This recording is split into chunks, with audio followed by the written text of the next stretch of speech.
बिस्मिल्लाह जी, अस्सलाम वालेकुम दोस्तों।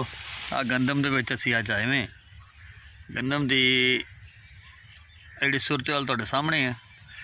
जर्मीनेशन ओवरऑल ठीक है, पहला पानी इहनूं लगना है जी। तो अज दोस्तों दसदे हैं पहला पानी सानूं कदों लाना चाहिए जी। तुहाडा मेज़बान जी हाफिज़ विकास तुहाडी खिदमत च हाज़र हाँ। अज असीं गंदम विजिट की है जिहड़ी कि तुहाडे सामने है। तो गंदम नूं पहला पानी कदों लाना चाहिए तो गंदम का किस तरह पता चलता भी पहला पानी इनू लाने वाला हो गया है।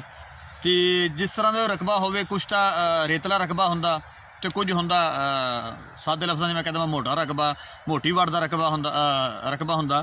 तो वो वास्ते सानू किस तरह पता लगे, फिर पौधा दसदा भी मैनू पानी लाओ या ना लाओ।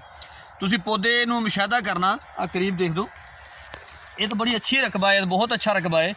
ये माशाअल्लाह वत्तर भी ठीक से जो काश्त हुई सी।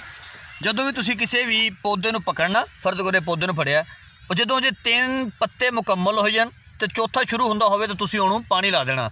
ये तो माशाअल्लाह 4-5 पत्तियां ते आ चुकी है, इन्हूं तो पानी लाना जरूरी हो चुका है। अज असीं इत्थे विजिट करना मकसद ये सीगा कि इस फसल नूं, और डॉक्टर साहब की फसल है तो वो कहने देख के सानूं जरा दसो भी पानी लाने वाला होया कि नहीं। पहले पानी तो तुसीं उहनूं यूरिया लाना, यूरिया दे नाल कोशिश करो जिंक लाजमी तुसीं इस्तेमाल करोगे ताकि पौधा जिहड़ा वो झाड़ सही बना सके।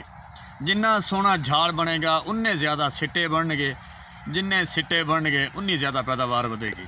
ठीक होगा जी, अपना ख्याल रखियो जी, बहुत शुक्रिया, अल्लाह हाफिज़ जी।